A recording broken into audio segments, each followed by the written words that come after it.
The government will be forced to publish the full legal advice on the final Brexit deal after it was defeated in the Commons by Labour, backed by the DUP.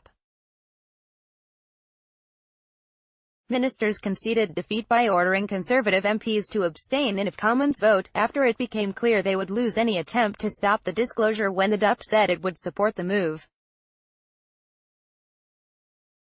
Ministers will now be required to publish the advice covering the legally binding withdrawal agreement, including the Irish backstop plan, before any Brexit deal is put before Parliament. The shadow Brexit Secretary, Keir Starmer, used the arcane procedure of a humble address, which the party has used previously to force the release of Brexit impact assessments. During a debate in the Commons, the Cabinet Office Minister, David Lidington, offered a last-ditch compromise of publishing legal analysis of the deal, but stopped short of committing to distributing the full legal advice. Lidington said it was a perfectly fair request, that MPs should know the legal implications of the withdrawal agreement before a vote. He promised that MPs would be provided with detailed legal analysis of the meaning and implications of the agreement, and said the Attorney General, Geoffrey Cox, would take questions in the Commons.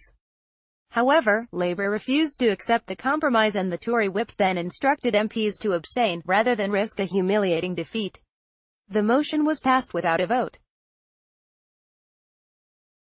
During the debate, some MPs expressed concern about the scope of the motion. Lidington said that to publish all legal advice to date would mean the publication of, at a conservative estimate, upwards of 5,000 different pieces of documentation.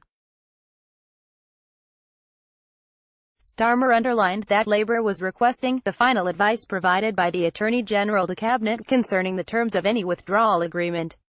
He said it should be made available to all MPs after any withdrawal agreement is reached with the EU, but before MPs are asked to vote on the deal.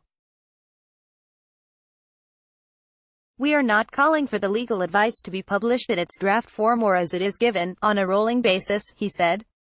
A Labour source confirmed the party would not push for any further disclosures of past legal advice, even if they would technically be covered under the terms of the Labour motion. The wording of Lidington's compromise offer was strikingly similar to an amendment tabled by a group of hard Brexiter Tories, including Robert Courts and Jacob Rees-Mogg. That amendment had been rejected for debate by the Commons Speaker, John Bercow. During the debate, Courts quipped that Lidington's offer sounded very similar to the compromise amendment in his name. The group had said it would abstain on the motion should its amendment be rejected, another sign the government would be defeated if Tories were whipped to vote against the Labour motion.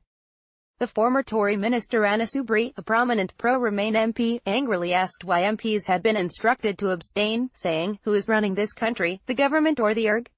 Prominent Tory Remainers appeared sceptical of the Labour proposal in their interventions in the debate.